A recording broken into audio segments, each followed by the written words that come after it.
All right, ladies and gentlemen, good evening. I'm so sorry I couldn't really upload a video on day 7 that happened yesterday, but really a recap was just more people testifying, especially people from the senior office department. It was discussing that okay, well this was completely wrong in the sense what Derek Chauvin has done, especially with the neck restraints, and they were not taught to perform these acts during the as police training. One police officer said it was a female. And now, which the key takeaways right here, we have Officer Jody Steiger from the Los Angeles Police Department answered questions during the eighth day of the trial of the former Minneapolis police officer Derek Chauvin. So I'm gonna just read and just move on. So this can induce a pain a couple ways.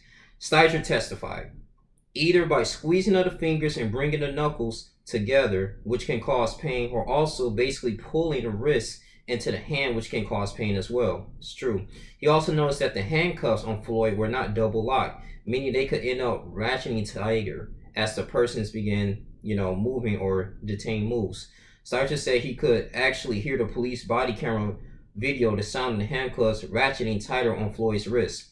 Prosecutor Steve Schultzer asked Steiger what would happen if the handcuffed person did not comply.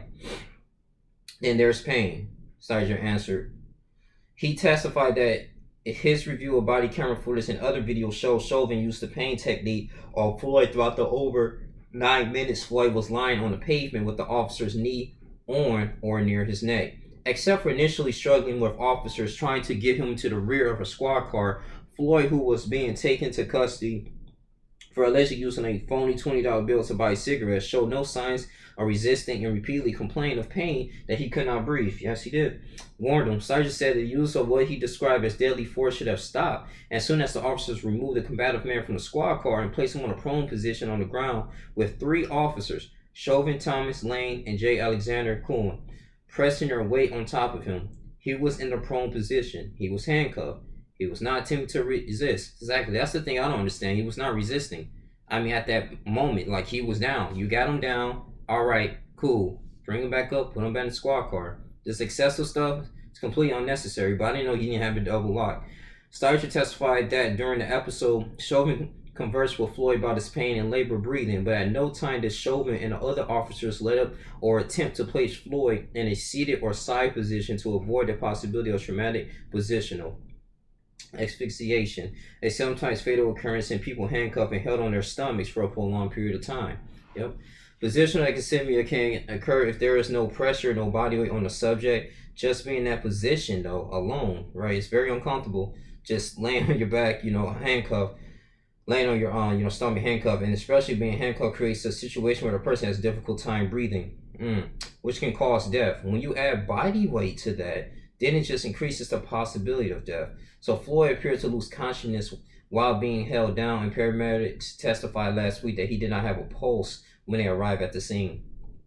On cross-examination, Chauvin's attorney Eric Nelson grilled Steiger on a series of photographs appearing to show Chauvin's knee on Floyd's shoulder blades at the base of his neck at different times during their encounter. On Tuesday, Lieutenant Johnny Mercil, a use of force trainer for the Minneapolis Police Department, was shown the same series of photos and agreed it appeared to be a prone hold that officers are permitted to apply with the knee on people who are aggressively resisting arrest. And the specific technique that you're trained is for like an officer for this knee that you would be like shoulder blade area in between the shoulder blades and the base of the neck, right? Not on his neck. And my father was a former police officer. He said the same thing. He's supposed to be on the shoulder blade because now, you're in our prone position and my knee is on your shoulder blade. If you're trying to do something to me, you're going to create more pain than you. And then, the officer has the upper hand to actually control the suspect. Nelson asked if that was a standard protocol, standard police practice, basically in every single department that you're familiar with, that I'm familiar with. Yes, Steiger answered. And then you had the lead investigator taking a stand. So you had a special agent James Rayerson of the Minnesota Bureau of Criminal Apprehension, the lead investigator in the case, testified that he and his team began collecting evidence in what he described as a critical incident involving police officers within hours of Floyd's death. Rayerson was shown a photograph he took of Chauvin on the night of the fatal encounter.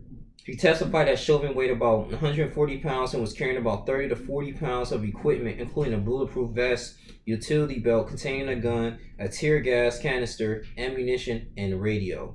Rarison testified that he reviewed all the videos in the case frame by frame, determined that Chauvin's knee or most of his weight was on Floyd's neck.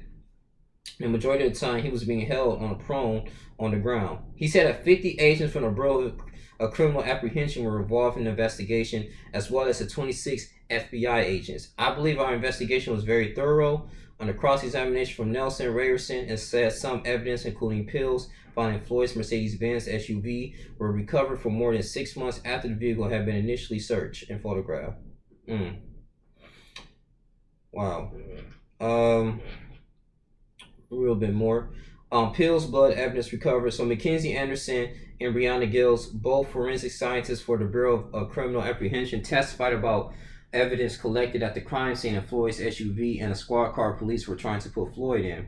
Anderson testified that she first searched Floyd's SUV and a squad car on May 27, 2020, 2 days after Floyd's death. She said she was asked by Rarison to process Floyd's vehicle again on December 9, 2021, which instructions to look for evidence of drugs. She said that during the December search, investigators found a box of Suboxone, a prescription medication to treat opioid addiction. She also said 2 other pills were found in the center console. Gill said she tested the pills found in the console and determined they contained methamphetamine and fentanyl. Anderson testified that she also was asked by Rarison to do a search on a squad car on January 27, 2021. She said during that search, investigators found blood drops and pieces of pills in the rear of the police vehicle. Anderson said she did DNA testing on the blood drops and determined they matched Floyd's DNA. She said she also found saliva on the pills found in the rear of the squad car that also matched Floyd's DNA. Giles said that tests she did on pills found in the squad car determined they contained methamphetamine. So that's pretty much a little bit kind of concludes and summarizes what really happened here, on trial day 8. It's not as exciting. I know, like, I heard juries, I was listening to the radio yesterday, the jurors was like getting kind of restless, sleeping and stuff, but I mean, people testifying ain't there for long hours, to understand, but like I said, this is a very important trial, so I'm pretty sure day 9 tomorrow is going to be the same thing. They had different people from different organizations that looked at this case here, but I want to say for the previous days, day 1, day 2, day 3, they did got like the main people that were there, the witnesses. They seen on this firsthand, so I'm glad they got that out the way. But like I said, the state's doing a great job. We'll see. We're going to continuously to remain optimistic here, but this is all I really have to say. You guys, like, comment, subscribe, share this video. I'm out. Deuces.